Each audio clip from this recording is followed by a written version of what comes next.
Hey there, it's Sam, and I'm making this video update for the week ahead. I'm actually here in Monterey, California. I have the beautiful ocean behind me. Just want to talk about a few of the important things this week. We have a couple big shifts happening this week, which includes the final eclipse of this cycle. There's actually been three eclipses, or there will be three eclipses in this cycle now.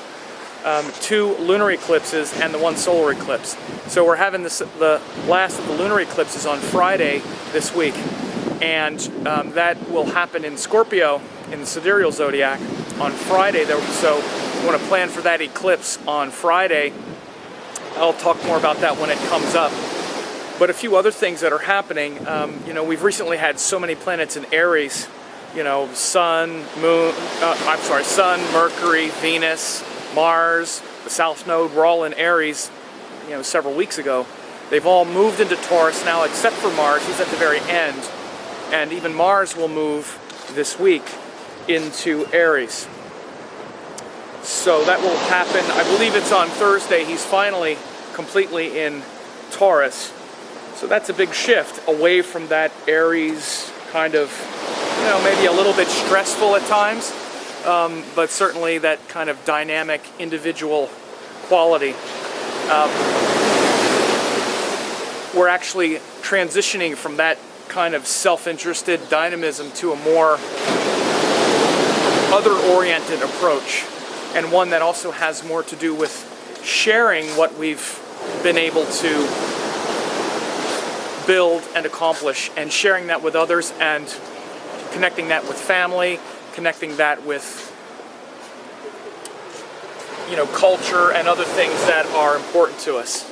So we'll see that final sort of transition happen this week with the final planet moving into Taurus. So that brings us to a place where we have a lot of planets in Taurus, which of course includes Jupiter, Venus, Mercury, the Sun. So a lot of Taurus energy continues. And in the week ahead, we see a lot of shifting with the moon. First, on Monday and Tuesday, the moon is in Virgo. So listen to those waves.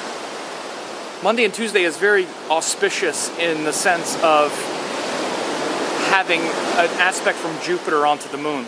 So Monday and Tuesday, these are good days to really plan, let's say, business agreements and other things that connect your sense of duty and purpose with others, because the moon will be aspected by Jupiter, and it'll be in Virgo. Virgo is a sign of details, planning, so getting the details straight on any sort of, let's say for instance, contracts or anything like that. Monday and Tuesday are good days to do that, and also ways to connect your teachings with the world in a more practical, focused way. Monday, Tuesday, very good for that, with moon in Virgo, aspected by Jupiter. Then Wednesday, Thursday, the moon goes into Libra, and it's going to be joined Saturn and Rahu, Saturn in the North Node. And that's kind of heavy. Saturn Rahu joins the moon in Libra. We've been experiencing this since January. Every time the moon passed through Libra, and of course the last time the moon passed through Libra, we had a lunar eclipse. So we're going to feel that same kind of intensity on Wednesday and Thursday. The waves are amping up their intensity as I speak. Ready?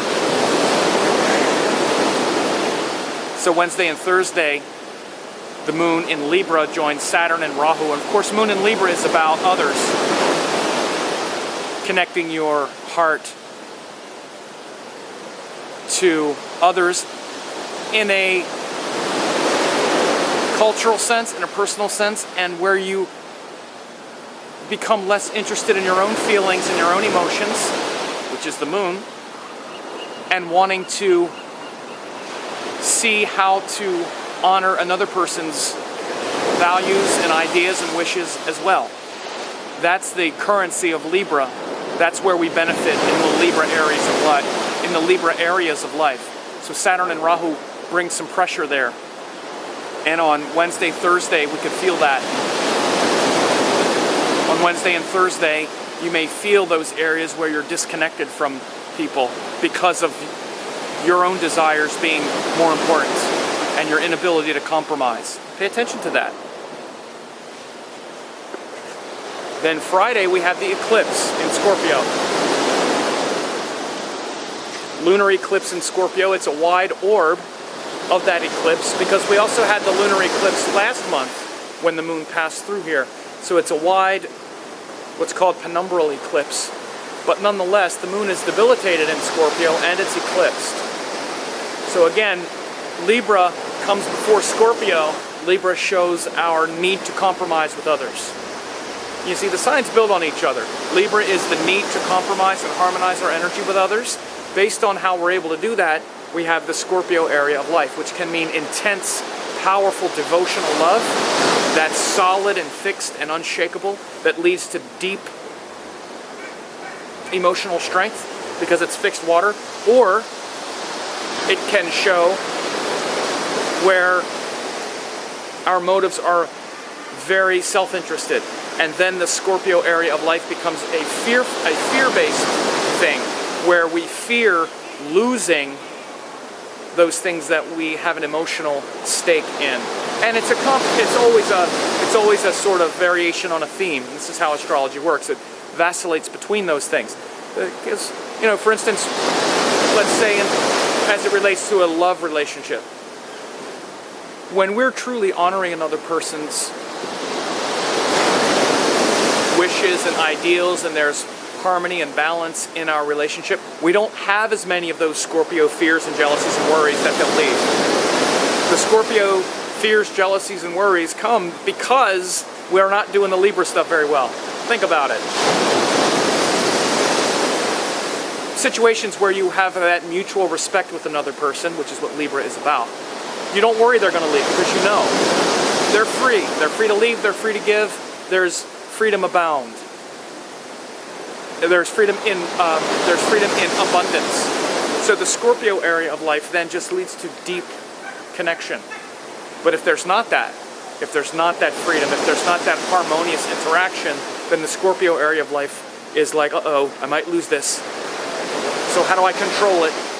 And it turns into this fear-based energy. So again, we're getting the eclipse happening around here on Friday, so you'll notice that energy pretty strong on Friday and Saturday, as the moon is also in Scorpio on Saturday. So Friday, Saturday, we have the debilitated moon. Watch for those obsessions and those imbalances in our emotional state, and trace them back to the source. Like I said, the source is a place that's, the source of it really is Libra. The source of every sign is the one before it. And it's the source of the one after it. So ponder that.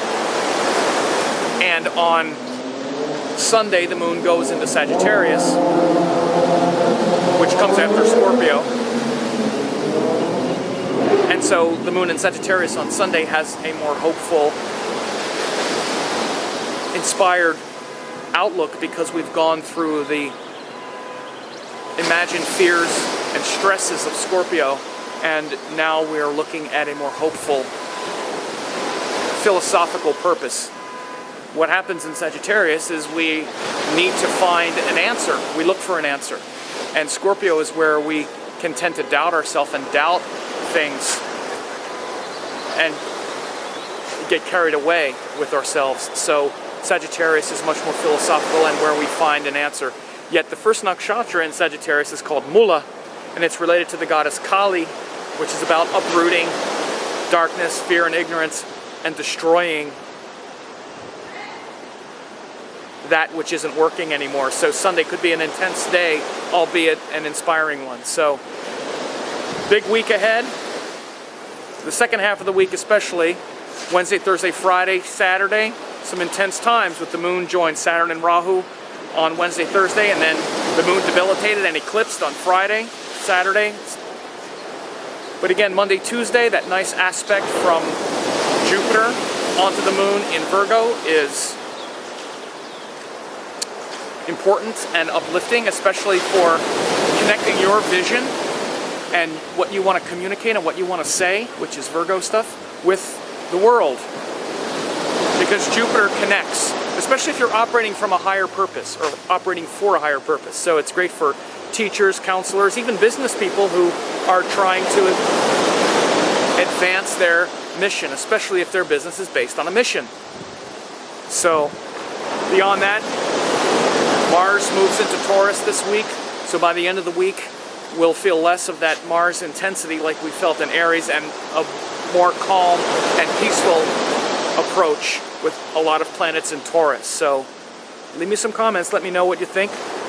Oh, the last thing I have to mention is I have a web class on Jupiter moving into Gemini this week. You definitely should check that out. It's very important.